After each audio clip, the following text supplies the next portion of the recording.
What you are about to witness is a nightmare. No glimpse, no false metal. Insufficient data at the moment, Starchild. Check 1, syphilis. Check 2, syphilis. Death by stereo. They're coming to get you, Barbara. Give me a bottle of anything and glazed donut. To go. Graves, ghouls, and groupies. All you need is love. All you need is love. She's doing it. All you need is love. Love. Love is all you need. Beautiful. Yay. Thank you. Thank you. Thank you. I didn't think you were actually going to do it. I did it. It was Why stunning. Amazing. Why not? Bravo. The topic at hand. It called for it. Had to do it. I'm excited. I know pretty much nothing about this topic. Gonna be honest, I'm not a huge Beatles fan. Stones over Beatles all day, every day. You can disagree with me. I really don't give a fuck. Gasp. Gasp. Hello, everyone. Hi. We're back. Yeah, if you're here right now, thank you for being here again.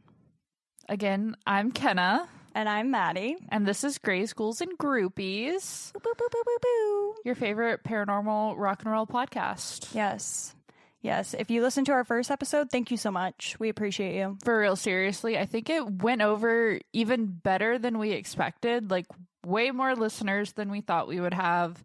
Way more, like, support. Like, we got tons of support from you guys, whether it was, like, just commenting, liking, following our, podcast Instagram page.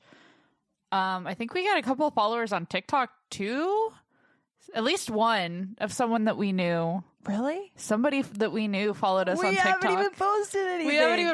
We haven't announced that yet. No. Wow. So yeah, I was like, wow, that's actually really cool. So, but seriously, anyone who's like made a story or a post or just reached out to us, thank you so much. I don't know. I was very impressed and honored by all of like the feedback. Absolutely. Shout out to our friends too who are encouraging us to do this. Yes, for real. And I think we need to specifically shout out Warren. Yeah. Warren, thank you so much for basically shoving us out a window. Yeah. And saying fucking do it. And forcing us to, not that we didn't want to do this, but sometimes you just need like an extra little push, and he didn't push us. He shoved us out of the nest. Yeah, mother bird. Yes. Pushed us off the tree branch out of the nest and, shoved some gravel down our mouths, but in our faces. But hey. Yes. Thank you, Warren. A few scraped knees ain't nothing. We appreciate you so much. Thank you, Warren. All of that to say is we love you and we appreciate you. Now, before we get started. Oh boy, why are you looking at me like that? Before we get started. Please, if you will, if you're listening, follow our podcast Instagram. Yes. Grey's Ghouls Groupies. Grey's Ghouls Groupies pod. Yep. And follow us on TikTok. We haven't made anything. Don't worry, we will eventually. Coming soon. And we also want to ask, please, if you hear this, if you are listening, we're begging you to cry for help. Send in your stories. Yes, we are looking for some listener type stories to maybe like once a month do, just read off some stories from you guys. I think we talked about this in the first episode too.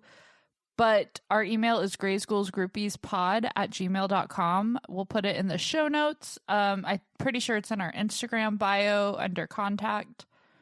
Please send us. It can be a UFO story. It can be a ghost story. It can be missing time, glitch in the Matrix.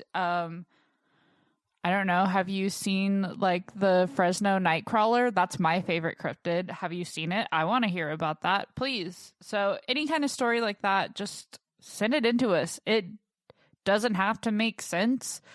You don't have to think that we're going to believe you, but we will. And yeah, and it doesn't matter if you're like, oh, I'm not a good writer. We don't give a fuck. No, we don't. Write it. Please. Send it to us. And you can be anonymous. If you want to include pronouns, that would be great. Give us your pronouns. If you don't want to, that's fine too. Use a fake name. Make up a stupid fake name. Yeah. Oh, please. If you don't want us to read your real name, please make up like the funniest fake name possible. Please entertain us. Please do. I love that shit. We love that shit. And it doesn't just have to be paranormal. If you have, I don't know, met a rock star and you thought it was super cool, yes, send that in. I mean, we're also a rock and roll podcast. We're here for the rock and roll side of it too, which you will see in the episode today. I know. I'm so excited. But yeah, just send in your stories. We would love to make this listener episode a thing every month.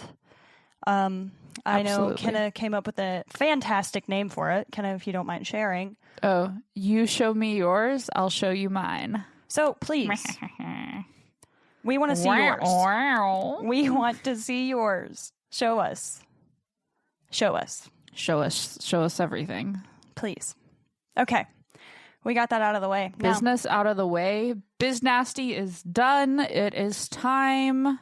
Maddie, you are up. It is your turn. It is my turn. And I'm really, really excited because, again, we've discussed this briefly and Maddie's told me a few things here and there, but as like a in general type of thing, I have no idea. I don't know much. I've heard, the whole Paul is dead theory, but I really don't know too much about it. I still don't know a ton about it, and I think we kind of did that on purpose. So this will also be like my first time hearing a lot of this. Hell yeah. So, to start this off, I want to say I am in no way a Beatles fanatic. I gotta say, fan is also a reach for me. I know. Grab the pitchforks, raid thy castle if you must. Personally, I have to be in the mood to listen to the Beatles, which does happen. Mm-hmm. I listen to them. Doesn't happen to me, but fair enough.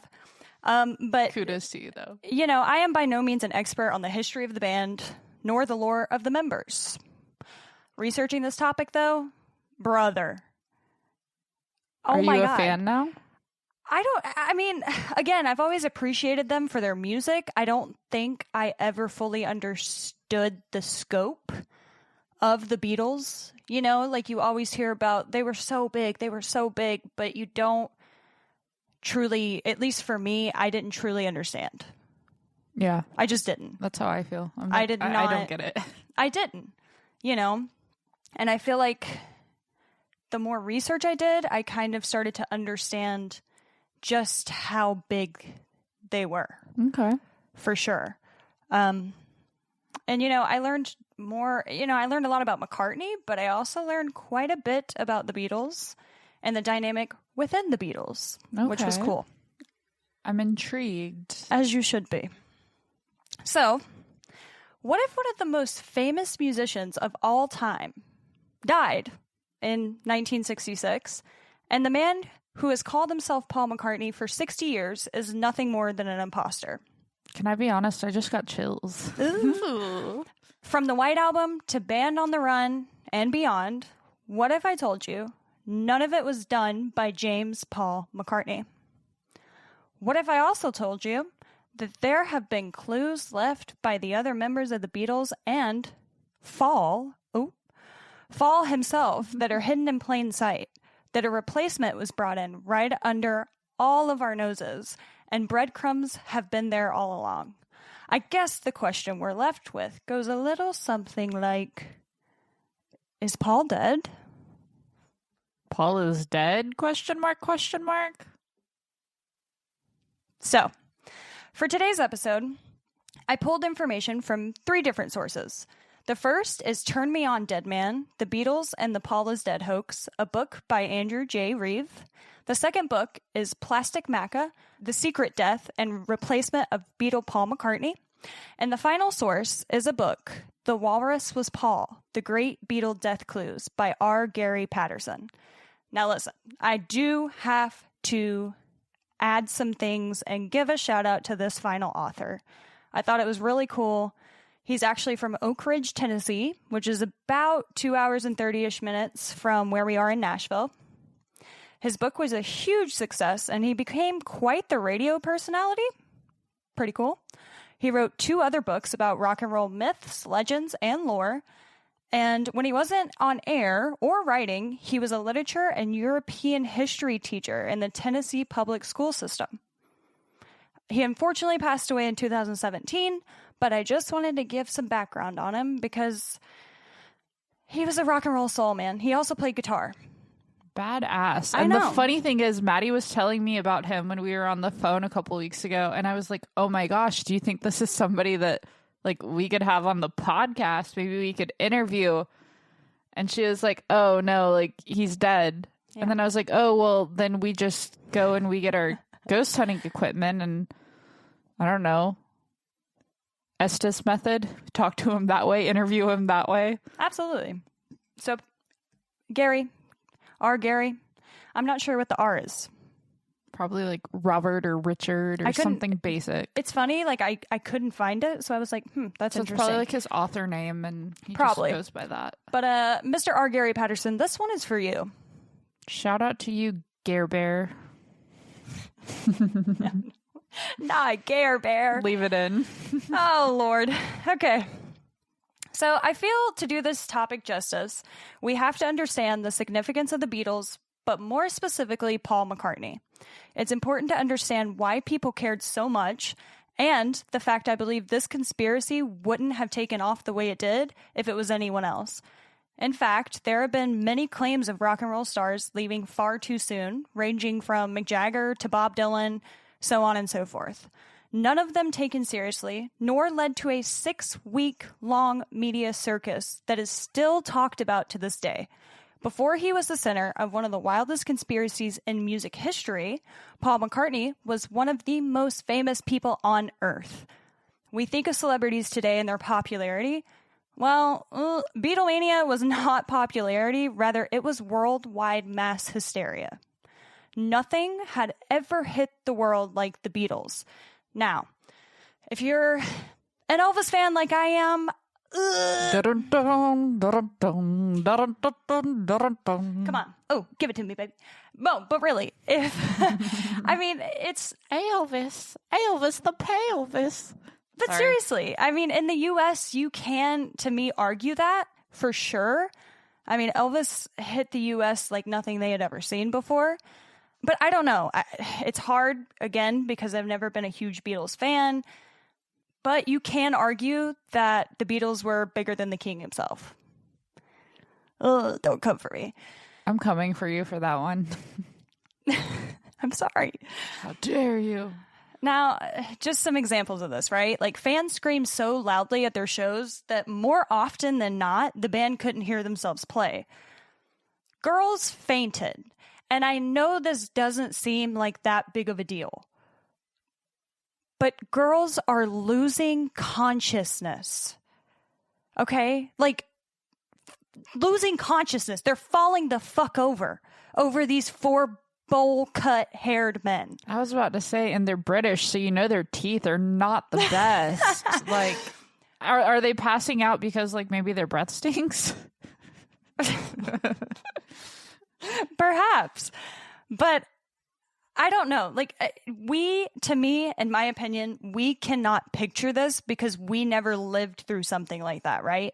Like, right. I'm sorry, not to ruffle any feathers, but I think as we're growing and, you know, experiencing the music industry and music today, we've really never seen something that's never not been done, right? Right. Where these people had never seen anything like them. That makes sense. And these girls are fainting. I can't get over that. They're losing consciousness. I have never seen a fucking Swiftie lose consciousness over Taylor Swift. That's all I'm saying. That's it. That's because right? she's not that impressive. But Crowds, Wah, wah, wah. crowds of people, crowds chase their cars. And I'm not talking just, a few feet down. No, they're running down the road after their cars. That's wild. Thousands waited outside hotels just to catch a glimpse of them. Girls and young women fell in love with these complete strangers. And I'm going to add this in because this kind of opened my eyes. I really think the Beatles specifically, I think this is the start of the parasocial relationship between celebrities and fans. I really see do. that. I can see that in the sense of like that's when like the lines began to like get crossed and blurred, and it's like that whole barrier of like you take like Marilyn Monroe. Like I feel like she had that stardom of she was like almost untouchable, and then from what it sounds like with like people chasing the cars and all that kind of stuff, it's like they feel like this is more attainable. And yes, they still put them on that pedestal, but they're like, hey, like I can kind of invade their bubble, invade their personal space. I can get close to them. I can perhaps touch them. Yep. And so that's a really good point. I totally see where you're coming from there. Absolutely. So among the four Beatles, Paul had a very specific image. He had the big brown eyes, the charming smile, and a reputation for being warm and approachable. He was the Beatle that many parents approved of, which back then, pretty big deal. You got to think, I mean, none of the parents approved of Elvis at all. No. And they're like, oh, what are these four like crazy rock stars like with this wicked music? Like, oh. Yeah. And he was the one countless girls pinned to their bedroom walls. With that being said, by 1966, he wasn't simply a member of a successful band, he was one of the most recognizable people on Earth. Millions of people knew his face, his voice, his smile, his mannerisms. Going back to the parasocial relationship, people felt like they knew him personally. Like, I really think, especially girls and young women at the time, I think, again, this is where all this started of like, Paul is mine. I'm going to marry Paul McCartney.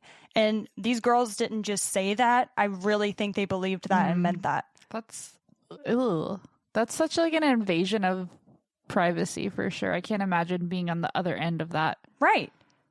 So was he like the clean cut, like the good boy of the group, it sounds like? And so maybe he's kind of more of like the boy next door. And so maybe that's why they felt that way about him, perhaps? For sure. And I mean, he was known as the quote unquote cute Beatle.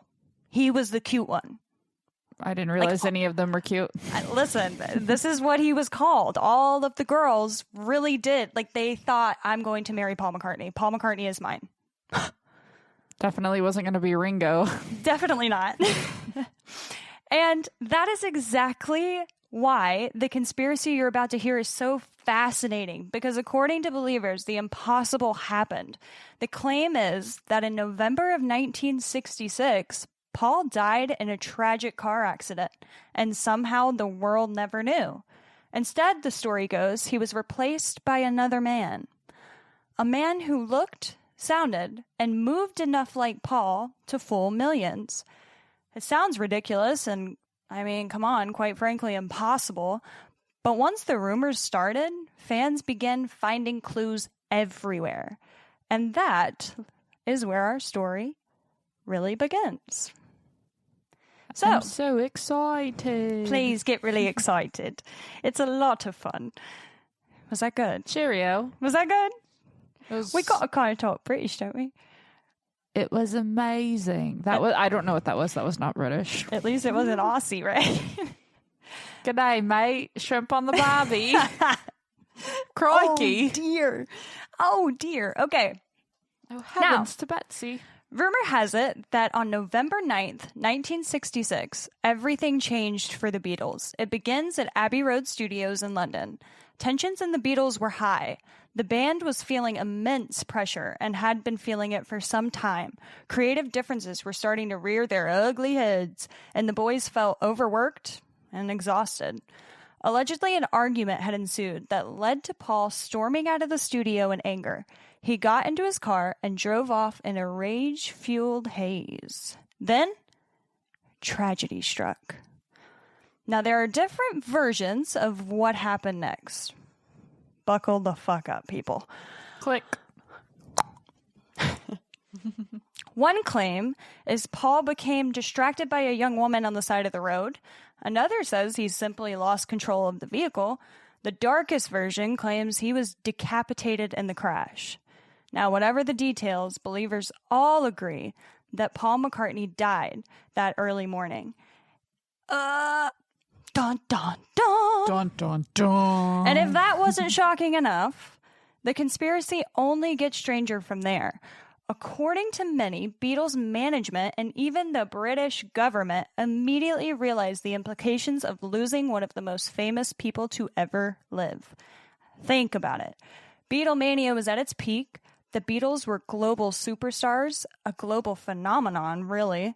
Fans were obsessed. Officials feared mass hysteria. Instead of announcing Paul's death, they came up with quite a fucking plan. A cover-up.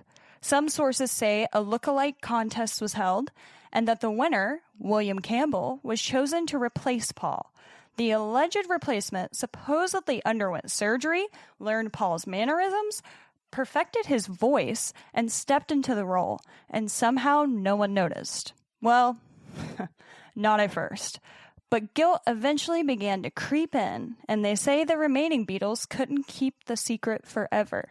Instead of outwardly admitting everything, the legend goes they began to leave clues. Hidden references buried in lyrics, photographs, album artwork, etc. The clues went unnoticed at first, but by October 1969, the whole dam was about to burst. Dun, dun, dun! All of our sound effects, I would say I'm so sorry, but actually I'm not, because if you know us in person, this is just how we are. And if you don't know us, welcome. This is how we are. And I'm sorry, there is not one episode. This is the episode. This is the episode that we have to have sound effects for. Oh, absolutely. And we have to do our terrible and all of anyone. Who are you calling terrible? Or do you want to make me angry? Do you want to, huh? And this is exactly Who the point. Fuck do you think when you we are? when we lose all of our English, British, probably just European and general I'm listeners. so sorry, everybody. That includes, again, Warren, who is British himself. He's not going to like this very much now, is he? I don't think he's going to like it at all. I'm sorry. Okay. Oh, goodness. All right. Good gravy. Here we go, everybody. October 12th, 1969. A phone... 69. Oh. LOL. Oh. Continue. That's okay. Okay. October 12th, 1969. A phone call came into radio station WKNR-FM Detroit that would launch the Paul is Dead conspiracy into a national 6-week media frenzy. Russ Gibb, known as Uncle Russ on air. Any relation to Barry Gibb, Brothers Gibb, the Bee Gees at all? Not that I know of. Darn. If only. But Damn it. Uncle Russ opened the phone lines, as he always did on Sunday afternoons, to rap with his listeners. And rapping back then just meant exchanging ideas and talking music, doing that kind of thing. I really wish we still had that. That sounds very nice. Honestly, idea for the future. Write that down. Save it Write for that down. later. Write that down. He got a call he could have never expected, and I'd say the call of a fucking lifetime. This caller identified himself as Tom, and after being told to turn his radio down by Gibb, jumped straight in, saying, "I was going to rap with you about McCartney being dead, and what is this all about?" They went back and forth, with Gibb not being convinced. He had heard it far too many times. Again, from Bob Dylan to Mick Jagger, false claims of rock stars' untimely demise was nothing new. However, when Tom told him there are death clues in songs like Revolution No. 9, and to hear them you have to play the song backwards, Russ was instantly intrigued. He slipped the White Album out of its sleeve, placed that sucker on the turntable, and what he heard when he rotated it counterclockwise was, "Turn me on, dead man. Turn me on, dead man. Turn Me On, Dead Man, instead of number 9, number 9, number 9. That was just one of many death clues sleuths would end up finding. So, without further ado, how about me, Kenna, and all of you dive into the clues? Call us Sherlock Holmes. Get your magnifying Everyone glasses get your out. magnifying glasses, yeah. Get a fucking pipe, a long trench coat, Smoke it. a jank-looking little hat. What kind of hat was he wearing? I don't know what those are called, but it's I terrible. don't either. They're ugly hats. Google, perhaps? Google. Google. All right. Google it. Now, if we are going to talk about Paul, or fall, we have to bring the albums and the songs to the forefront.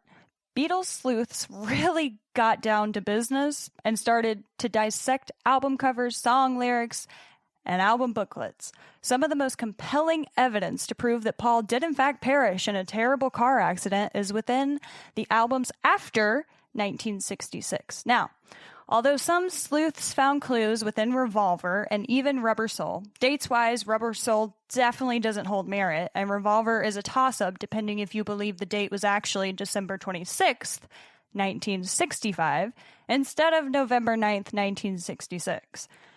Let me say, though, the November date is the fateful day most cluesters agree on. Okay, so if I can just ask. Shoot. So it sounds like none of these previous albums, like before this time of like this conspiracy theory, they didn't have any like hints, or they didn't hint towards Paul is dead. They didn't have any of these clues, right? So you got to think this started October 12th, 1969 was when Russ Gibb gets the phone call, right? Mm-hmm. This really started on college campuses. Okay. I'm pretty sure the kid's name was Fred something. It's always a Fred. It's Fred. Fuck, I can't remember his last name. But basically, Fred writes a review on the album Abbey Road. Okay. Okay.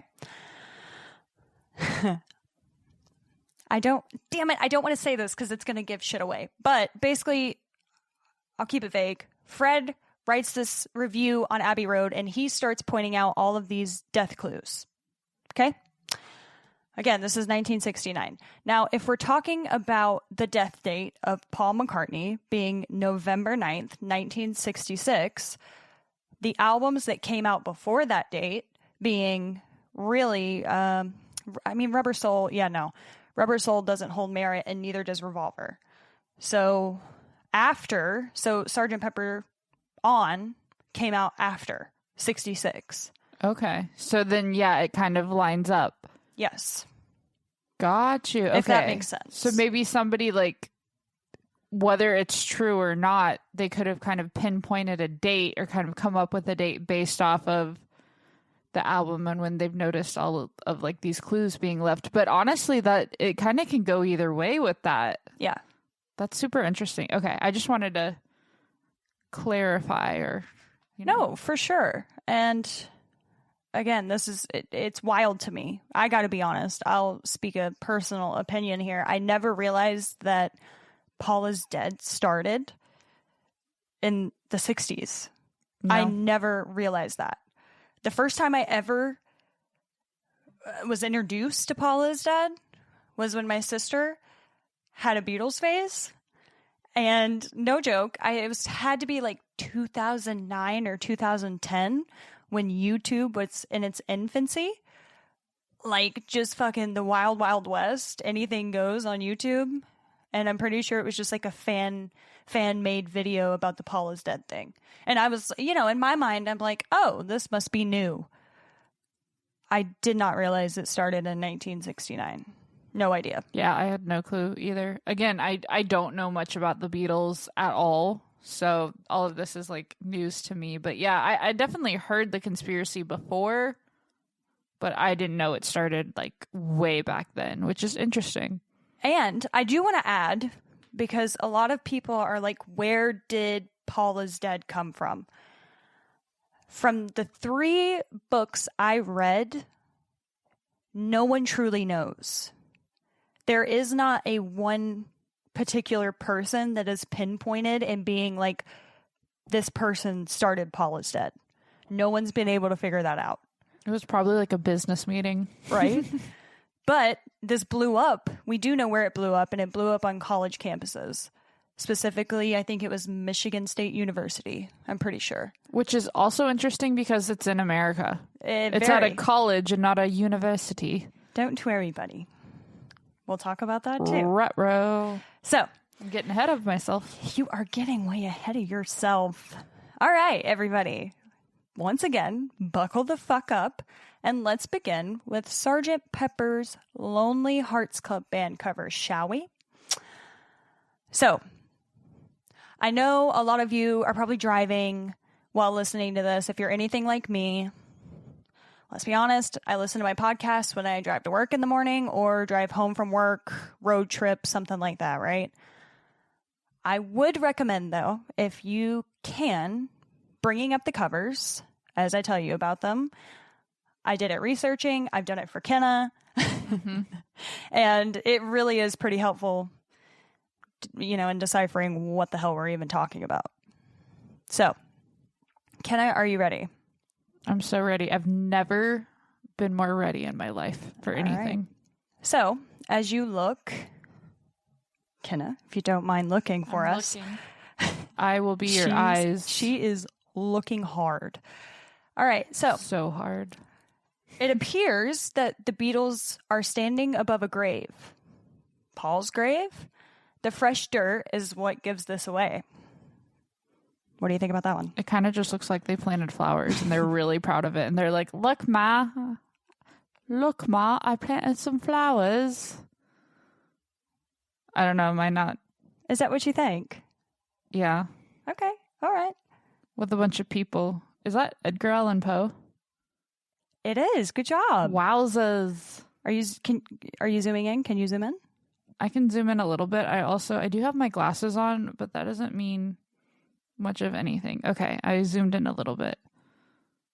I don't know. I'm just creepy clown guy Which one? with the yellow hat. Oh, I actually do not know. I don't like him. All right. So, clue 2. The hyacinths display, often associated with funerals, in the shape of a left-handed guitar or spells out Paul. I saw both clues. I'm trying to see it. Where? I saw both explanations being used. Okay, I can see the left-handed guitar. I don't see it. Spelling out Paul? I don't either. I don't see that at all. But I can see the guitar. See, I definitely see the left-handed guitar or bass because Paul played bass. Yeah. So I definitely see that because I see strings on it. Yeah, that's definitely what it is. Honestly, like, what else could it be? I don't see anything else. Exactly. All right. He is the only one holding a black instrument. Black, of course, being associated with death. Interesting. Uh-huh. The ragdoll seen on the right-hand side has a sweatshirt on that says, "Welcome the Rolling Stones," implicating to some that the Stones knew and were even in on the cover-up. You can also see a toy model car resting on its leg. Does it resemble an Aston Martin DB5? That was supposedly the car Paul was driving the morning of the accident. That's super interesting. Also, why would the Rolling Stones know and, like, be in on it? I don't know, mate. I don't know. Something tells me. That's what a lot of believers say. What does Mick Jagger know? You know, the music industry thing, maybe. I don't know. Now, there is an open hand above Paul's head, which is a symbol in some Eastern cultures of a divine blessing for someone who is about to receive a religious burial. This one, I'm going to say this. I'm not going to give too much away, but this one is pretty wild to me because you're going to see how many times this happens. With just Paul. Yep. Okay. That's interesting.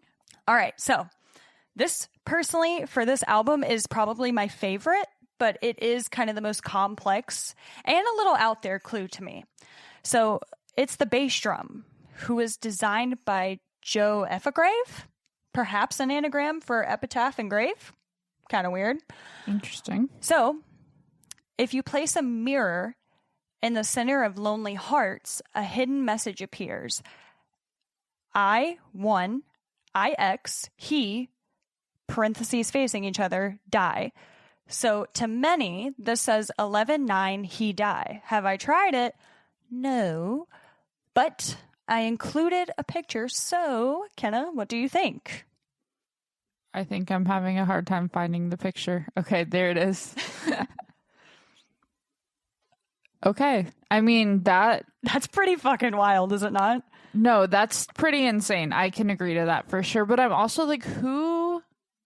And I know I'm getting a little ahead of myself, but yeah, who was like noticing all of this? Like, I feel like that this was definitely a plant. Like, this was some board meeting where they were like, how do we keep the Beatles alive and kicking? Or maybe, I don't know, maybe Paul did die and they were like, hey, they haven't picked up on it, so like we need to plant somebody and we need to like tell them all of these clues that like the average Joe is not going to be noticing. Yeah. I don't know, that's really suspicious if you ask me, but hey, really good marketing if that was the case. Absolutely. And this is, you guys, that's why I'm telling you, like, do yourself a favor, and if you're going to Google any of this and you're going to look at any of this, Google this. This bass drum is pretty wild to me because it really does say that. Yeah, it really does. And that's kind of bizarre. It is bizarre. All right. Inside the gatefold cover, Paul is seen sitting in the fetal position. It looks like he is the only one in this position as well. Bringing it back to Eastern culture, this is how some bury their dead. It represents rebirth or reincarnation. And you can clearly see Paul is the only one sitting this way in this photo. So, in that photo as well, he also adorns an arm patch. OPD is what a lot of people read. So that would mean officially pronounced dead, the British sister acronym of Dead on Arrival, or DOA. But I have got to add here, and I cannot do this without adding this in good faith, there's a wrinkle in the patch, and it really had the acronym OPP. Which you said PP. I sure did. I really did. And that stands for Ontario Province Police. Okay. And it was while touring Canada, he was given the patch. But also, what if? What if they intentionally? What if? Put that little wrinkle in there and... Okay. Mm-hmm. The back cover has only Paul with his back to the camera, yet again another instance where he is singled out. And this is not going to be the last. My God. They did a lot of this, which is very odd, I gotta say. Blood red is the primary color of the back cover, blood red representing the awful aftermath of the accident, of course. And then the words "without you" are beside Paul's head. Bad placement, huh? This is honestly like so weird to me because especially they were doing all of this before the conspiracy theory even came out. Yep. Like it was years before, right? So 67. So right now I don't sway either way, but I'm at the point of either he did die and they're giving into it, or this was just like kind of a like I keep saying, like a board meeting, like they planned this, they really thought this through, and then they were like, oh, no one's picking up on it, so let's tell this random kid, or let's pay this kid to like spread the word in a college campus, and right, and this guy to like call in about it. And I don't know, but right now I'm becoming convinced that Paul may be dead. Listen, if that wasn't enough to convince you of something, let's move on to the lyrics. Now, although not a clue exactly, the name Billy Shears from the title song is allegedly the nickname of William Campbell, the doppelganger brought in to keep up appearances. She's Leaving Home includes 2 times. One of those times being Wednesday morning at 5 o'clock, which is thought to be Paul's time of death. Okay. Spin the chorus of Getting Better backwards and you'll hear, which I'm not going to scream at you guys, but it's like a wah! After all, Paul's dead. He's lost his head. Shit. Oh, I just got the chills again. Right? Within You, Without You talks about finding the truth too late. When they pass away, life goes on without you. Interesting. Suspicious. Perhaps a little suspicious. Perhaps. Now, good morning, or is it good morning, good morning? Morning with a U. Got him. Maybe. And then John Lennon also says, nothing to do to save his life, along with the lyrics, now you're in gear and people running around, it's 5 o'clock. Huh? Not the 5 o'clock again. Huh? Okay. So monophonic pressings of the album make the title song reprise a lot more interesting. A voice can be heard yelling, Paul McCartney is dead, everybody. Really, really dead. Interesting. Okay. I don't know. I got to be honest, y'all. I did not give that a listen. I did not give that a try. But this has been listed as a clue. Now, he blew his mind out in a car, brought to you by A Day in the Life. Also, I got to add this one in. This is more than likely not about Paul. It's about Tara Brown. Okay? So it has been pointed by believers to be a clue. But that one could be a little bit of a stretch. Right. I got it. I think it's a stretch, but... Got it. Also, on the British pressing of the LP, if you play the inner groove after A Day in the Life forward and backwards, various messages can be heard, ranging from Paul's found heaven, well, Paul, he died, he soon come back, and I had to add this one in, well, fuck you like Superman. Yeah. And what did that last one have to do with Paul? Nothing, it was just funny. I mean, I do appreciate their senses of humor. But also, it's like, what words are they saying for all of this to be like, Paul is dead, and then you backmask it, and it's like, what are they actually saying for that to be the backmasking of it?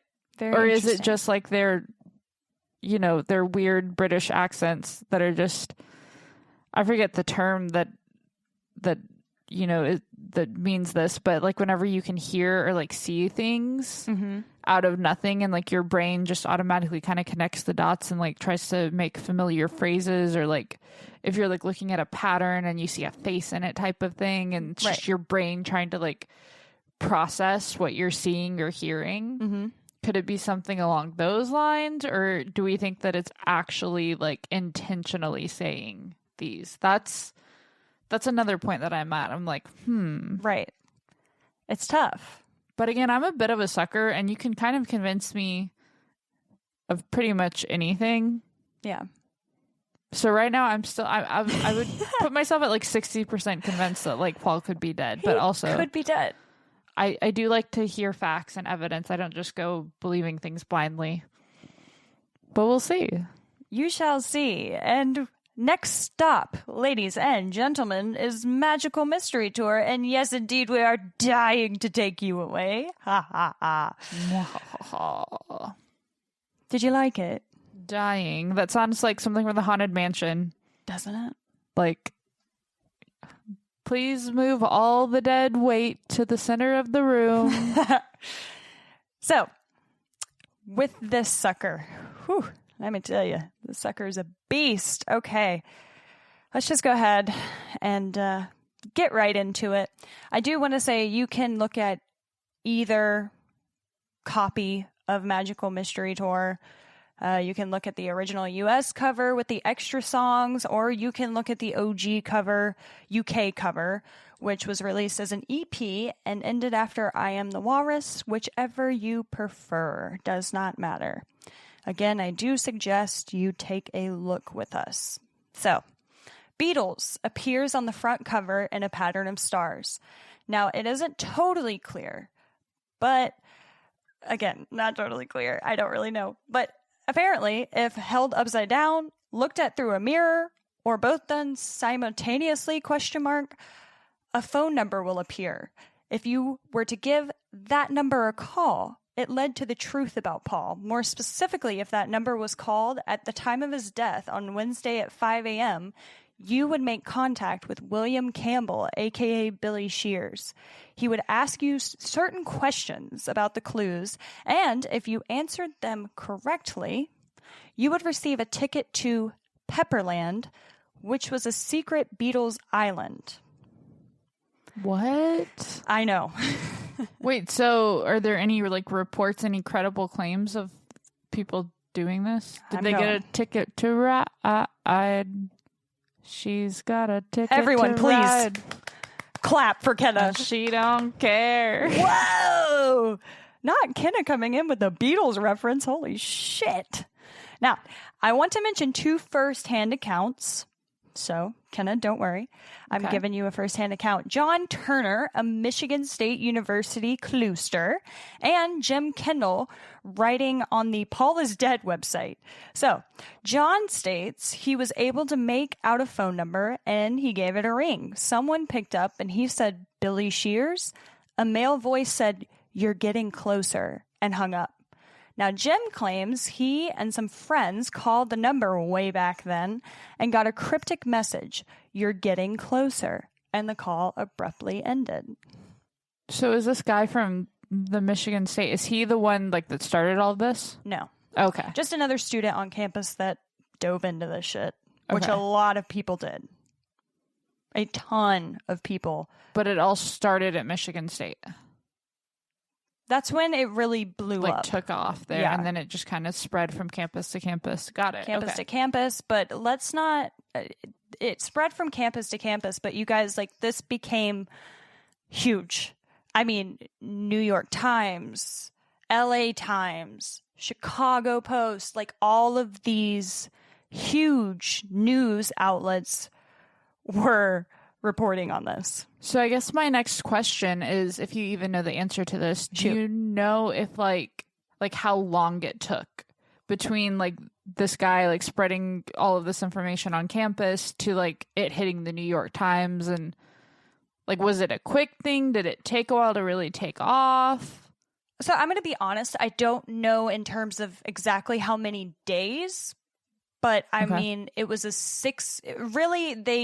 every source that I read really said this was pretty much a 6-week frenzy. So it couldn't have taken that long for big sources to get a hold of this thing. So when you call it a frenzy, was it 6 weeks of it, and then after that it was just over with, or did it take 6 weeks for it to kind of take off, and then it's just been, I mean, we all know about this conspiracy, so it's just kind of been a thing ever since. So for me, I think that once Paul was found, guys, I'm putting a lot of quotations around everything. It's hard not to. But once Paul was found, and then he did the big Life magazine interview, I think that was really when it started to kind of die off, because everybody's like, Paul's alive. It's fine. Okay, that makes sense. Paul's not dead. But then still, a lot of clusters were like, yeah, fucking right. That's not Paul. Yeah. It probably just fed into people who are already leaning towards, Paul is dead. And then they see, Don't you worry. I know we're going to get into that later. We're going to get into this. I promise. All right. So on the front cover, many claim that Paul is in fact the one in the walrus costume. In some Scandinavian countries, apparently a walrus is the symbol of death. I have never heard that, but... I've never heard of that either. I am also not Scandinavian. My Neither one of us ancestral are. roots go back to England, and Ireland. Ireland. Ireland. Ireland. That's why I like beer. That's why she likes beer. Beer. That's why she likes it, you guys. I'm so sorry. Okay. I'm not. On the inside gatefold of the OG US album, there is a 24-page souvenir booklet. Within that booklet are photos from the film and specifically created cartoons. One of the first phrases is, high above the clouds, there lived 4 or 5 musicians. I'm sorry, 4 or 5? Was there a 5th Beatle? Because what? That's a 4 or 5? Why the or? I genuinely was asking that. I was like, that's actually kind of weird because 4 or 5? Could the 5th be Billy Shears? William Campbell, a.k.a. Billy Shears, perhaps? That one was kind of weird to me. This one, this booklet gets a little weird. So on page 3 of this booklet, Paul is seen seated at a desk behind a sign that reads, I was, or you was. I don't know. He is dressed in military attire with British flags crossed in the proper position for military funerals. Okay. Very strange. That's, yeah. Especially if it reads, I was. That's past tense. Right. I should have looked that photo up. I should have included it because I don't know how you can mistake I was or you was. Not sure. Look at me. I'm slacking. Okay. It's okay. If you don't know what she's referencing, she made like a little presentation for me to follow along with and included a lot of photos. I did. I'm still having a hard time following along, but that's just my brain. That's sorry. Just me. Okay, on page It's not 7. you at all, it's me. It's not least- you, it's me, I promise. At least it's not me. No, okay. On page 7, in the third cartoon panel, a hand is again seen over Paul's head. Okay.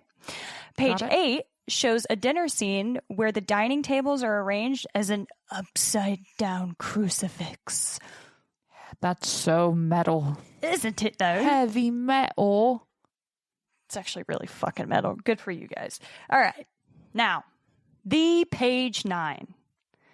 It's a doozy. I'm not going to lie. I'm ready.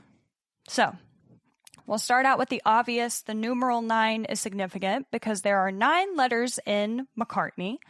He also supposedly perished on the 9th of November. All right, we'll give him that.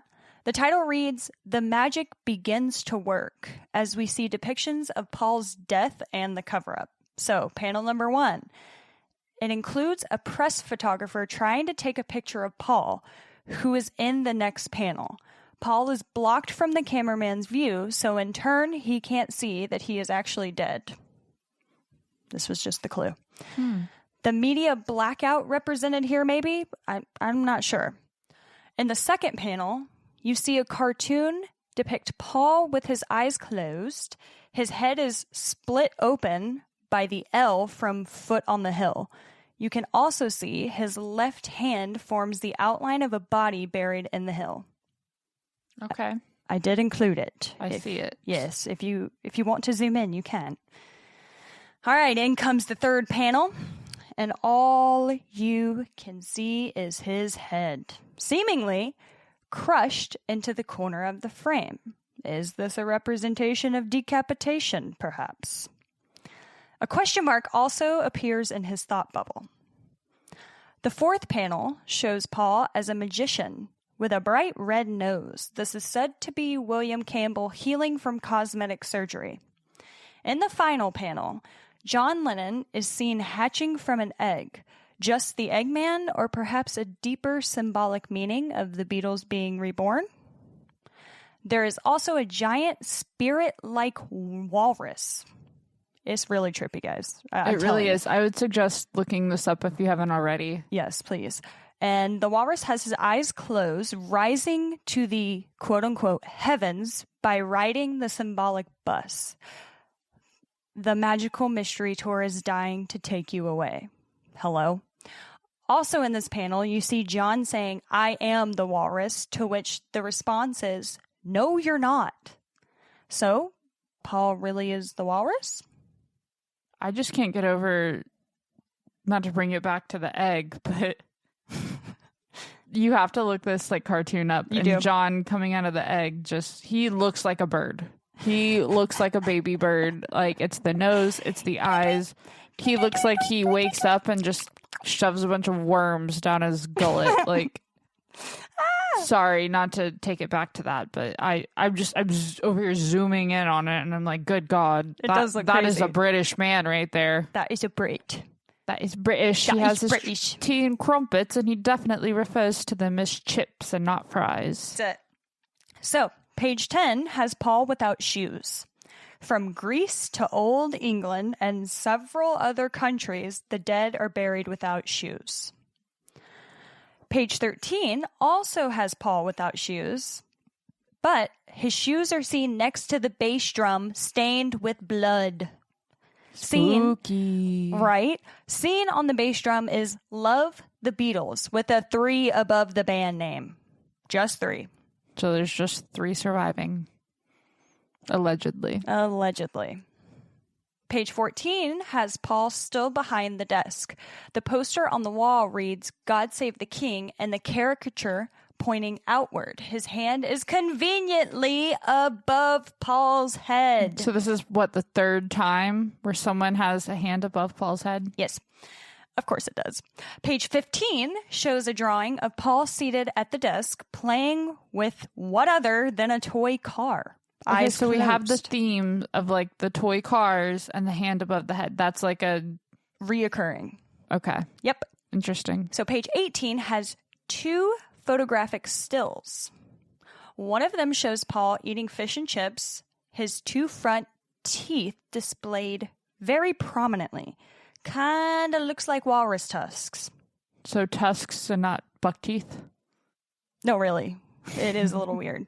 Interesting. The second photograph, surprise, surprise, has yet another hand above Paul's head. No joke. So now we're at number 4. Page 21, in the upper right-hand corner, it sure looks like a car accident is about to occur. On page 23, the gents are seen wearing tuxedos. Paul is the only one adorning a black carnation, while the others wear red ones. Now, this has a pretty interesting backstory to it. To me, it's interesting because the excuse for that was they simply didn't have another red carnation, and they just happened to have a black one. And I'm like, black flower? A black flower is just common? You just randomly had a black flower. I mean, I'm sorry, they're what? definitely a thing, but I don't think you could just like, oh, I went on down to the flower shop and I got me a black flower. fucking flower. A black carnation. Like, no. No. Like, you But- have to, like, special order that or dye it or something. That is the story that is told. That's a bullshit story. They were like, we ran out, but we happen to have this black flower. They knew what they were doing. Even if, like, Paul isn't dead, they're feeding into the conspiracy. Like, they knew what they were doing. Yeah. Yep. And finally, page 24 has yet another hand above Paul's head. So the grand total of those occurrences just in this album booklet alone comes to 5. That's crazy. 5 times of that happening. And it's only happening to Paul. Just Paul. No one else in the Beatles. Definitely not a Has a hand. coincidence. Over their head. Yeah, not a coincidence at all. That is weird to me, for sure. No, I definitely agree. Like, and it's these little things that I'm like, this is convincing. I could be convinced. But then, like I keep saying, the other part of me is like, this is just a really well thought out, planned hoax to like garner attention. Right. Don't worry. We'll talk about our feelings. Okay. I have big feelings right now. So, we'll move on to the lyrics now, you guys. Let's do it. The song title, Magical Mystery Tour, in itself can be seen as a reference to death. I mean, the unknown journey into the great beyond, and once again, the tour is dying to take you away. Dying. Literally dying to take you away. Okay. Now, depending on how you read these lyrics from the Fool on the Hill, you could suggest that Paul is singing about a corpse. The man with the foolish grin is keeping perfectly still. Meh. I mean, I can see it, though. It makes sense. Yeah. Now, play Your Mother Should Know in its entirety backwards. Phrases like, why doesn't she know me dead? I shed the light, and why doesn't she ask my mind to be sure? Can be heard. See, again, it's just like all of this kind of feels like a bit of a stretch because it's like, yeah, these do form sentences that you can, I guess you can make them out to be saying that, but it's just like, I mean, I haven't heard these, so it could sound very much like, oh yeah, that's exactly what that sounds like, but I don't know, it seems like you're just like, they're trying to like take things and kind of make it fit a mold or like their narrative and be like, oh, well, it says this, or I think it says this. And again, it's just your brain trying to like naturally process and make sense of like whatever you're hearing. But it feels like there's a bit of a hidden agenda behind it. For sure. I agree. So, controversial this one, but believers think I Am the Walrus is John's account of Paul's final night / morning. Stupid Bloody Tuesday is the final time John saw Paul alive. The Eggman represents Humpty Dumpty, who cracked his head and couldn't be put back together again. Pretty little policemen all in a row, the ones who were at the scene of the accident. And ultimately, John is crying because the death of his best mate, Paul. Okay. That one's not bad. Yeah. I'm like, okay. All right. I can see it. We might could fuck with that a bit. I think we might could fuck with that. All right. A radio play of Shakespeare's The Tragedy of King Lear can be heard at the end of I Am the Walrus. Act 4, Scene 6 is the scene heard. That is a death scene, which contains lines like, bury my body, oh untimely death, and what, is he dead? This was included by pure chance, according to Mark Lewison, who is referred to as the lead authority of the band. All I'm going to say is quite a fucking chance. Mark is such a liar. You're full of bullshit, Mark. That just, I don't know, man. Like, that is quite a fucking chance, in my opinion. No, there's no coincidences there. Right? Maybe just good marketing, or maybe something more. Maybe something more. Perhaps. If the got one segment of I Am the Walrus chorus is played backwards, the chant becomes, ha ha, Paul is dead, ha ha, Paul is dead. Near the end of Strawberry Fields Forever, John can be heard saying the infamous, I buried Paul. See, I don't think I've heard any of these, or at least if I have, it's been a really, really long time. So, ladies and gents, it sounds like we have some homework to do before part 2 comes out. Because this is going to be a 2-parter. Surprise! But really, Gotcha. We do have some homework to do. We could do that. We need to listen to all this and really give our 2 cents on it. We should have done it before. I know we're amateurs. I know. Again, we don't know what we're doing. We're just figuring this out as we go, but that's okay. I would say everybody, like you guys and us, all need to listen to these and just. Absolutely. I wish we could like insert them in, but I don't want to get sued. No, we don't. We do not want to get sued at all. We do not. And Paul / Fall McCartney might actually sue us. So we're not that big. He would never know. All right. Play a portion of Blue Jay Way backwards. Which portion isn't clear? I gotta be honest, this one was a little vague. But the phrase Paul is bloody is audible. Also, the ghostly background vocals laid between the main lyrics, there's a fog upon LA, Paul, and my friends have lost their way, died, will be over soon, they said. Paul is buried.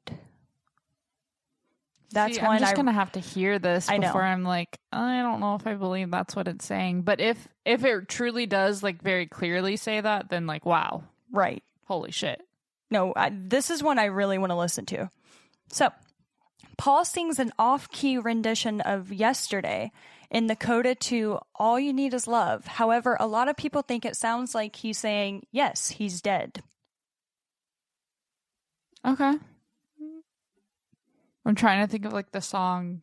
I know. I'm trying to do that in my head, and my It's not brain doesn't working. do that. No. It's not working for either of us. But you guys give it a listen, and we'll give these a listen. And we will be back with how we truly feel on these.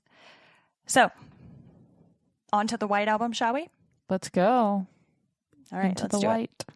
This one isn't as crazy to me, but let's just start here. The cover itself is white. Morning White, a lyric to the song Ballad of Paul by the Mystery Tour. Morning white being morning with a U. Yes. Not good morning. Not good morning, but we're mourning the dead. This is pretty interesting. Yet again, another phone number is said to appear on this album cover if placed under ultraviolet light. I tried to find a picture of that and I could not. Again, it's so specific. It's very specific. I'm just wondering, like, who did this to come up with this clue?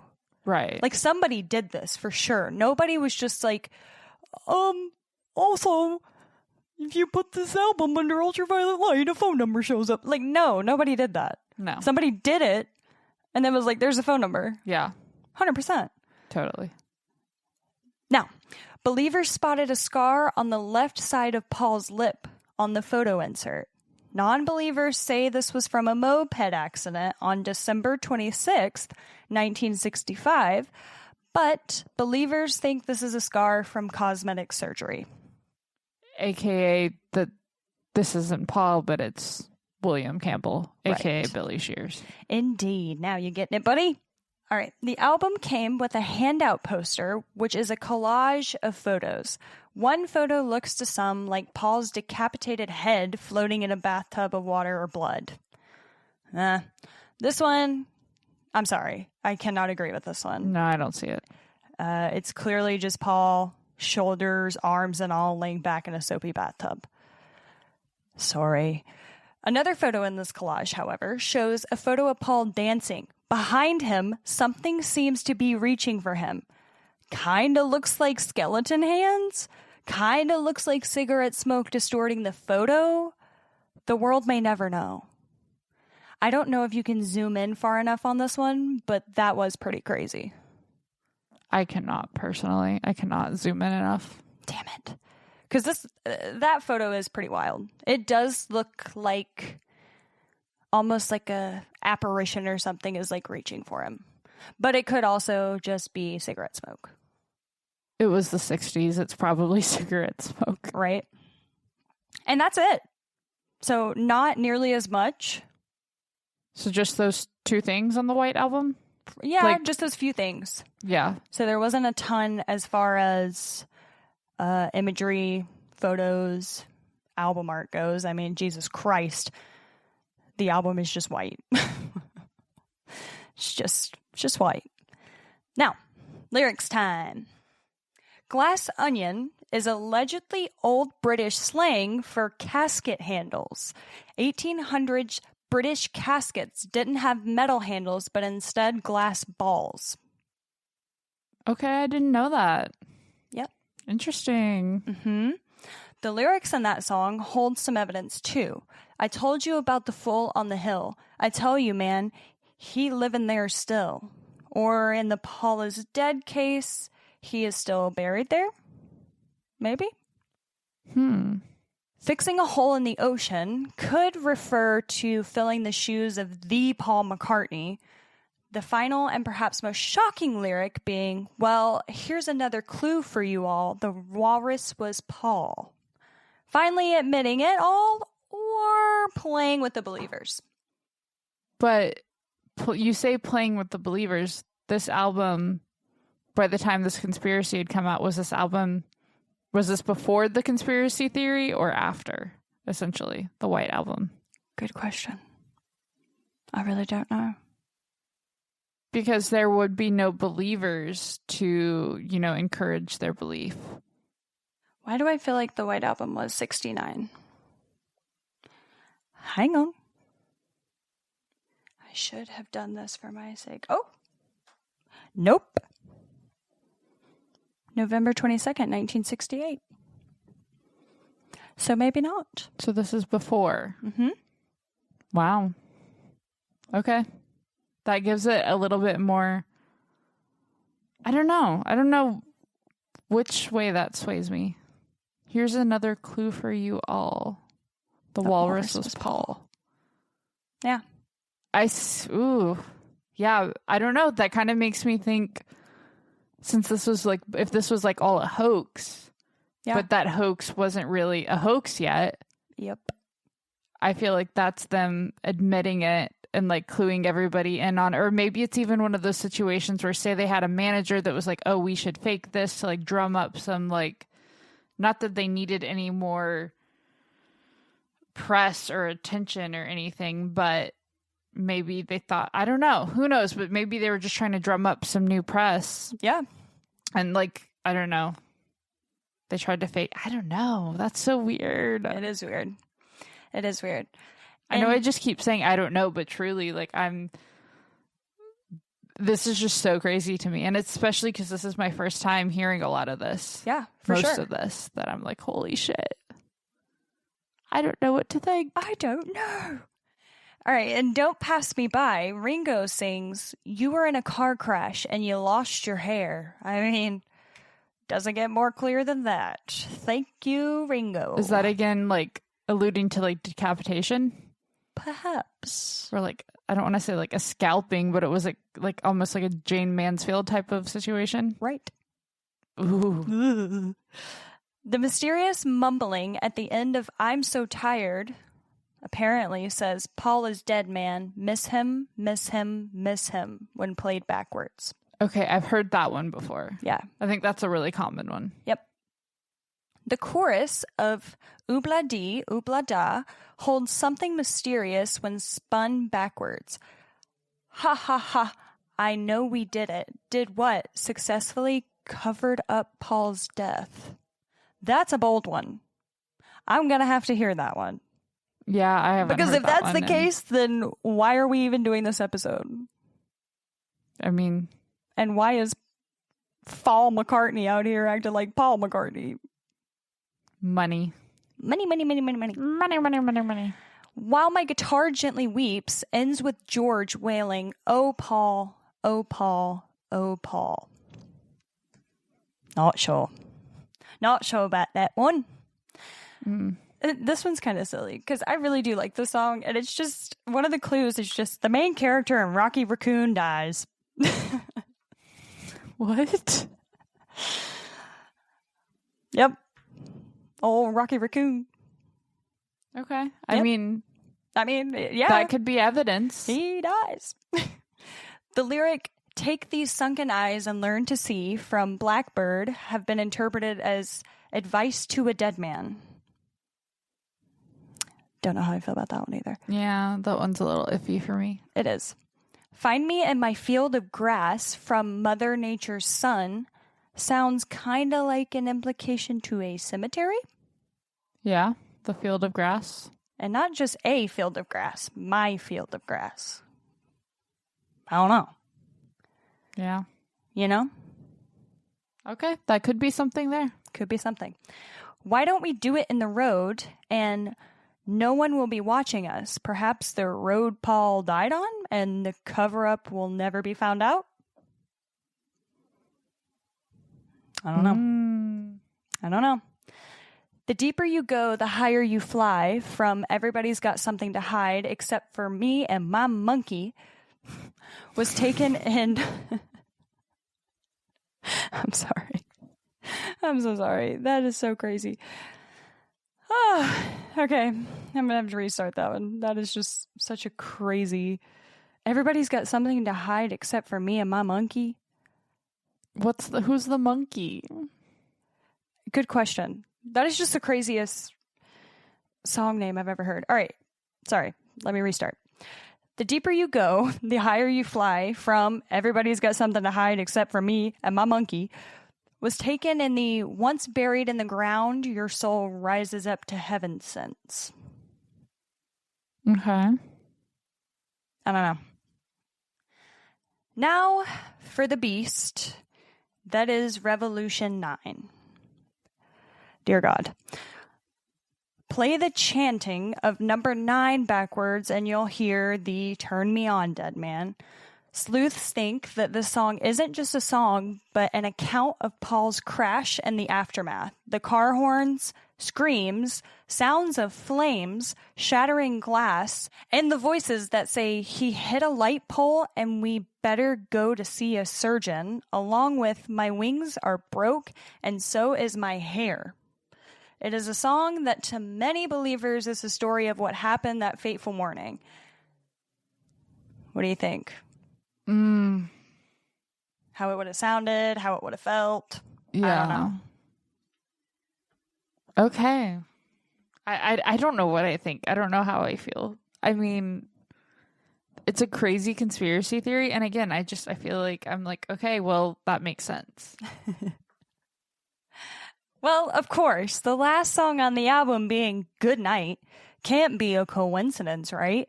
I mean, they had to have been saying goodnight to poor old Paul forever. That's what it seems like. Kind of does.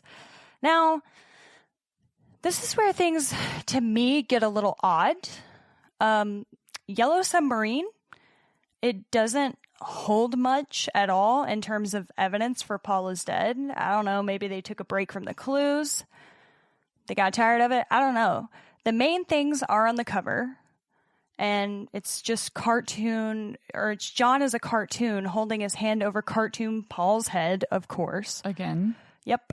Then in the song, Hey Bulldog, the lyric, you may think you know me, but you haven't got a clue, is said to be William Campbell's message to the fans.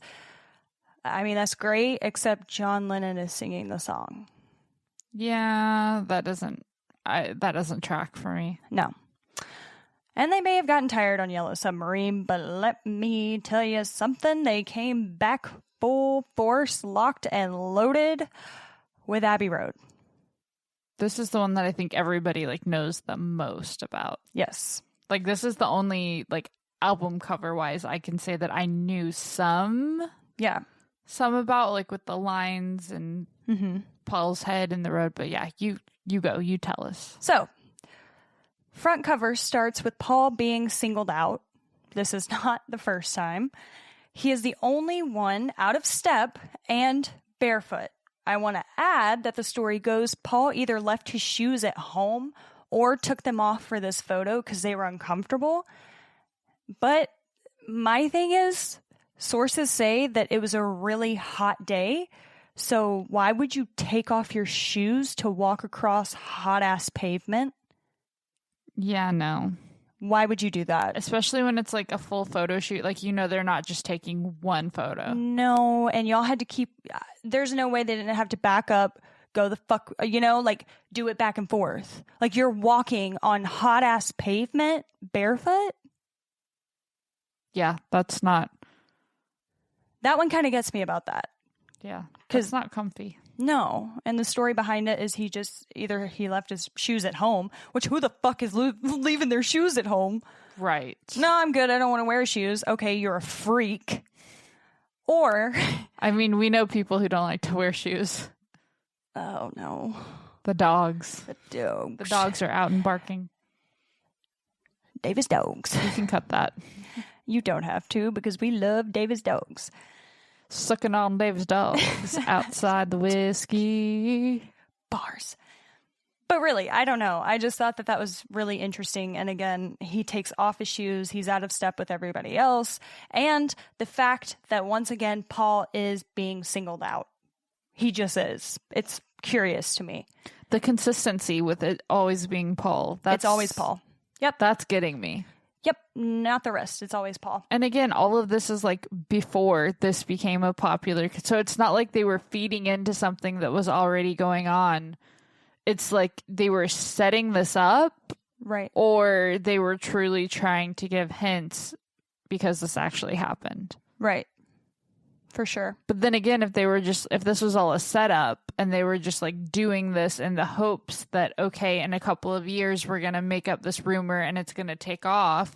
Right. And like you said, there were so many like Mick Jagger's dead, or I mean, we still hear it now, but it was even happening back then of, oh, Mick Jagger's dead, like Bob Dylan's dead. Now we hear like, oh, Elvis is still alive. Yep. Michael Jackson is still alive. And it's like, it's almost like crying wolf. Like they hear that so many times. So if you start a rumor saying like, oh, Paul McCartney's dead for publicity, it's like, you don't know for sure that's going to take off. Yeah, absolutely. Because they're saying that with every like famous person, every rock star nowadays. So yep.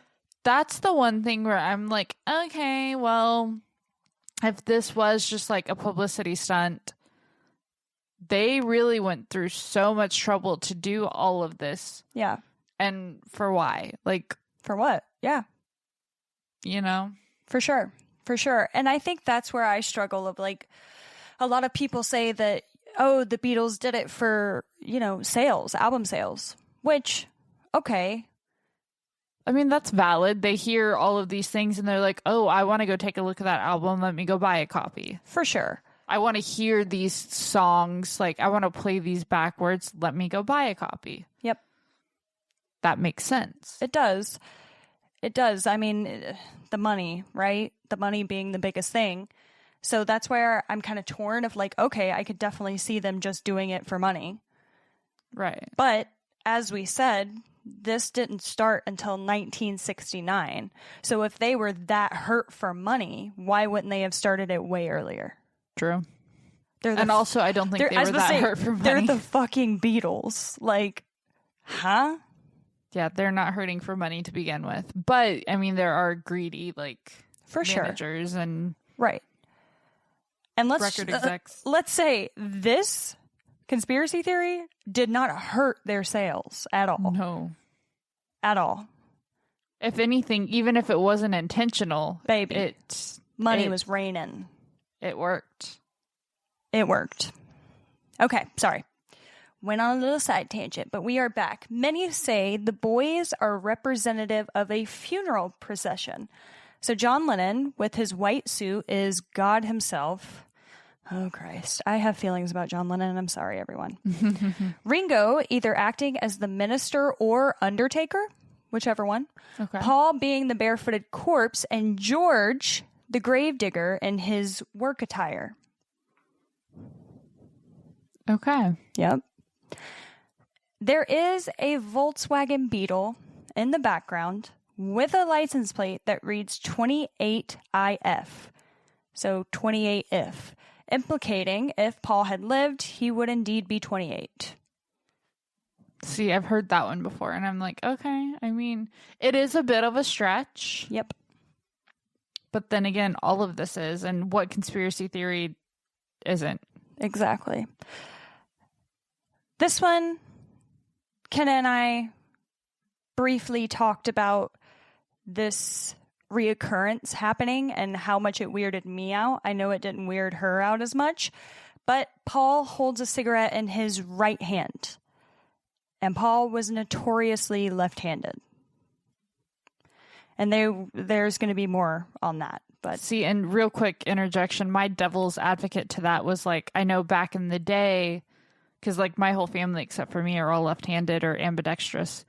But I remember my mom, who, you know, grew up in the 70s and 80s, she was like, oh yeah, I was like basically forced to use my right hand.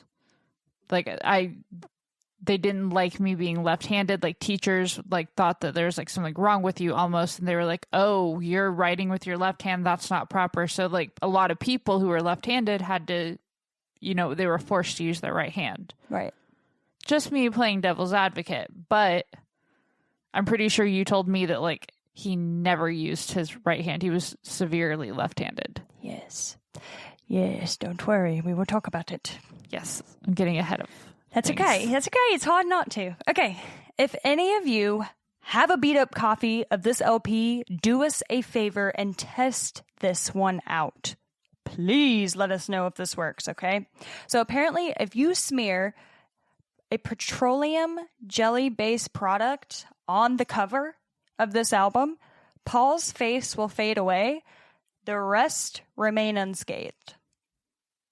Heck, I'll buy a record, cheap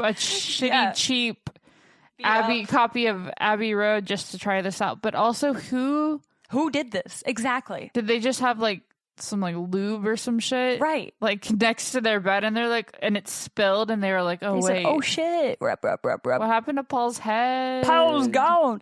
No, but really, this is interesting to me because once again, this is one of those where like someone did this. Someone did this. Someone tried this. And this it's like, happened. who's going around doing this? Right. And okay, it's like with the back masking and like the mirror stuff, it's like, okay, first of all, who was the first person to do that? Mm-hmm. Could have been a lucky coincidence, like they did it on accident or they were messing around and they're like, oh, wait, I think this says something. Right. But this one's a whole new thing of like, you're not ruining your record, but like kind of like, Right. you can't get that out. Like that's going to stain. Yep. So who's trying that out? Because this is something new they haven't done before. It's not another mirror image thing. It's not another backmasking thing. Exactly. Interesting. Very, very interesting. All right. On the back cover, so flip her over, please. A series of dots is seen right before Beatles. If connected, they make out a 3. 3 Beatles. And I mean, I'm sorry, but it depends on the way you connect them. Because you can also make a 5 out of that, which is weird because we had this instance. The 5 earlier. Yep. So a 5th Beatle or just 3 Beatles. It is pretty weird. I mean, yeah, either way, it lends to the conspiracy. Yeah, it really does. Okay, this one I'm excited about. So, a girl in a blue dress is seen passing by in a hurry on the back cover. Some say this was Jane Asher, Paul's longtime fiancée, who was paid to keep silent about his death. Others can make out Paul's face and her elbow, like nose and open mouth. Okay, this is why I'm excited, because I have to add this story about Jane Asher. So, a broadcaster and a writer for the Village Voice by the name of Jay Marks actually attended a cocktail party for Paul and Jane. A celebration of their engagement, if you will. Marks claims that while at this party, he noticed Paul was hardly paying Jane any mind. And what was he doing? Let me tell you what he was doing. He was spending his time talking and getting cozy with Linda Eastman. Yes, indeed, that Linda. She had photographed their most recent tour. And Jay was a little confused. Jay is like, what? And Jay even asked, what is this? And the reply he got was, don't you know? That's not the boy she fell in love with. That's his replacement. Wow. Okay. Yikes. This is Yikes all according, indeed. of course, to Jay. If we believe Jay or not. Do you know when he came out with this statement? I'm story? pretty sure, if I'm correct, Jay ended up telling, I don't know if it was Russ or not, but I feel like he told this story to someone like a radio broadcaster or whatever. Okay. Yeah. So I don't know. I mean, that's a pretty big one. If you believe this story, that's like, oh shit. Yeah, like if true, that's... Because don't you know, that's not the boy she fell in love with. That's his replacement. My thing, though, That's and I was fucking thinking, crazy. No, it is, but I was thinking about this earlier, too, when you were like, oh, yeah, to find Paul's replacement, like, they held a contest. Were there no deathbed confessions of people who have nothing to lose? They know they're gonna die, and they're like, oh, hey, like, this whole Paul is dead contest actually occurred. Like, Paul actually died. Like, I was in a contest to be his replacement. I didn't win. Like, was there any of that? And, like, I don't know if this Jane lady is still alive or not, but, like, I would assume that you would want to get that off your chest. Like, and I mean, no, not everybody gets the chance to have, like, a quote unquote deathbed confession, but something. Like, people can be paid off, but at some point it's like, okay, you spent the money 40, 50, 60 years ago. Right. Fuck it. What do you have to lose? For sure. I'll say this much. As far as Jane goes, from all of my sources that I read, Jane doesn't talk. About it at all. No, Jane will not talk. See, that makes me think that maybe... Yeah, it is a little weird. Like, she does not talk. 'Cause you would think that, like, say it weren't true, she would be like, no, like, she'd put it to rest because she's so sick of hearing about it. Like, yeah. And that's just me assuming, of course, but... Yeah. You know, if we're looking into things, which this whole conspiracy is, you know, like, deep diving and looking into things that may not actually be there, I mean, you can take that as a sign of, like, okay, maybe he actually is dead. Right. Because you think she would say something. Because you said longtime fiance, right? Yeah. Yep. Well, damn. Yep. Okay. And I know that was a thing, too, in all of my sources of, like, Paul and Jane seemed to be, you know, quote unquote, the perfect couple. Like, it was just, they're going to get married, they're going to live happily ever after. And then suddenly Paul switched up. As in, you know, like, I guess you could see it as this is a totally different person falling in love with somebody else, right? Yeah. Yeah. Very interesting. Now, Lennon sings in Come Together, 1 and 1 and 1 is 3. Only 3 Beatles. And He Wear No Shoe Shine. We know the member who wouldn't need shoe shine because of his lack of shoes. Okay. Right? Also, he got monkey finger along with he got hair down to his knees. Believers at the time were convinced that hair and nails continue to grow after death, which would imply Paul is dead. Mm-hmm. Right. Also, just the phrase itself suggests they would come together over him for a funeral or over his gravesite. Okay. Right. I'm never going to look at this song the same way now. I know. The death by a blow to the head depicted in Maxwell's Silver Hammer, probably one of my favorite Beatles songs. I actually love that song. Surely couldn't be a hint to Paul and how he died? I don't know. Maybe. The child nursery rhyme, All Good Children Go to Heaven, is included in You Never Give Me Your Money. That one doesn't hit me, but might hit some of you. I don't know. Golden Slumber, I mean, the ultimate slumber being death. The golden slumber. The dirt nap. Perhaps. That one doesn't really hit me either. Gotta be honest. Carry That Weight references to not only the heavy burden placed upon the remaining members after his death, but his literal weight of the pallbearers carrying his coffin. Pallbearers? Paul. What about the fall bearers? The fall bearers. And last but not least is going to be Let It Be. I'll be honest, once again, one of those that holds very few clues.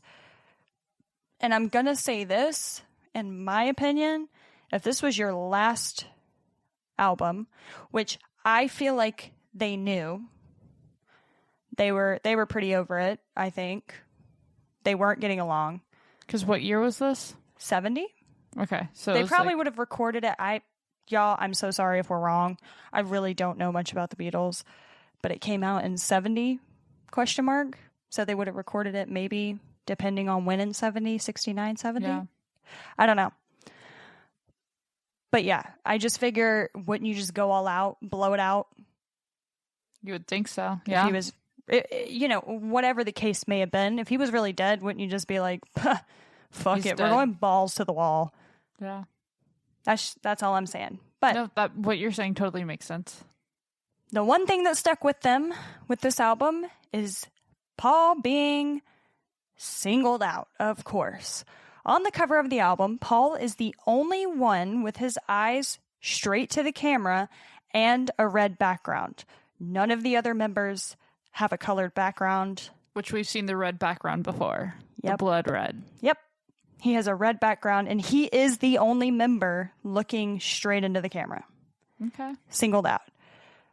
And then some believers say the album cover is done in black, bringing a dark tone, again, black being the color of death. I don't know. Mourning the end of the Beatles or mourning Paul. Maybe both. Maybe both. Lastly, You Know My Name, Look Up the Number, which was the B-side to Let It Be. A phone number is mentioned after the fifth cuckoo clock sound. So again, another pattern of the phone number. So we have the hands, the red background, the phone numbers. Now a phone number. Mm-hmm. And the car was kind of one, too. There are a couple instances with a car. Exactly. And the claim is, if you called, a voice answered and replied, "Beware of Abbey Road." Dun, dun, dun. That is the end of the quote-unquote music clues. So far, how are you feeling? Me? Yes, you. Oh, of course me. Ha. I don't know. I kind of feel like Paul could be dead. Yeah? But again, you can convince me of almost anything, at least in the beginning. I definitely I would say I would fact check, but you're giving me like all the facts. Clearly, you've done the insane amounts of research. Yep. I don't know. Right now, I'm feeling like this could to me, it's either a very elaborate hoax, which they were just kind of hoping it would take off, or he actually did die and the rest of the members were, even if it was just like pull one over on, a manager or someone, like, I don't know, or like even the fans, I don't know. Yeah. Or if they're it sounds like they were kind of subtly trying to tell the public. So for you, do you think, when you say an elaborate hoax, do you think that the Beatles themselves were in on it? I don't know. Knowingly. I feel like they knew that, like, here's a circumstance that I am just making up that I feel like is kind of what I think could have happened. Is two things. Is say they had a band manager, or like, I'm just going with a manager because it sounds the easiest. Whoever's like kind of running the show, which would be a manager. Right. Say Paul did die and he didn't want the band to end. So he's like, okay, we're going to hold this contest. And the rest of the band was like, oh, I don't like it. But they're like contractually obligated. Right. To continue. Sorry, my cat just walked in and Maddie distracted me. He sure did. He looks so menacing. He really did. He's a big boy. Sorry, everyone. But no, I feel like maybe they were like gonna do a hoax. That's the other thing, is they were planning a hoax for publicity. Yeah. And the rest of the band was like, okay, I guess we'll write, and they just kind of went along with it. But I don't know, I'm kind of leaning towards Paul did die. Yeah. And management tried to cover it up, and the band was like, again, contractually obligated, like they didn't like it, but they were like, okay, well, I guess the show must go on, like we have to continue. But then they were trying to like subtly like leave clues for people to try to figure out. Okay. But then how some random person in Michigan State was like, oh, hey, like blah, blah, blah, by the way. Yeah. To me, it sounds like they could have been tipped off. Okay. Okay, I like it. So that's where I am. I like it. I like it a lot. I'm sorry. I want to share my feelings, but She can't. I can't. I don't. I can't yet, just because, again, I was the researcher. I did so much fucking reading on this, you guys. Like, it was ungodly. And yeah, once I did all the research, I have my own feelings, but I don't want to give too much away. I will say, one thing that was a really interesting thought to me too, and that's why I brought up the parasocial relationship twice, because I think it was a huge deal, because in one of the books, it was even brought up of like, they might have even been scared of like girls committing suicide. Oh, because God. of this. I didn't even think about that. Or like, you know, if they would have announced that Paul McCartney had died, 100% people. they were like, Could have done that. people would have been offing I don't themselves. even think it would just be girls. No. I think it could be anybody. I didn't even think about that, but that's a really good point.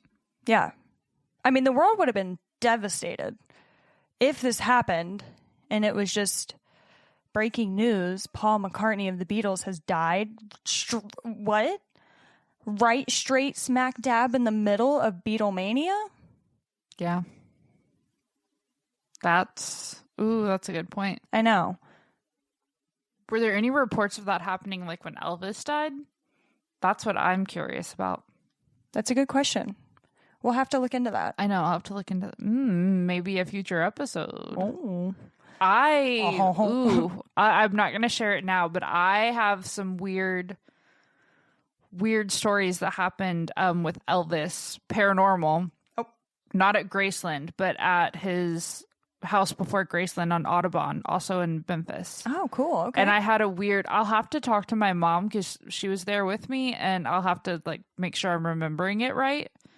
But I don't know if I can find them, but I took video evidence. And I don't even know if I've told you this before. No. But let me get with my mom and make sure I have the story straight. But it involved like lights that were flickering on and off, but it was like with questions. Like it was a direct response to questions type of thing. Hell yeah. So yeah, I'll get with her and I'll tell that story in the future. But yeah, I just thought I kind of just remembered that. I forget that happened to me.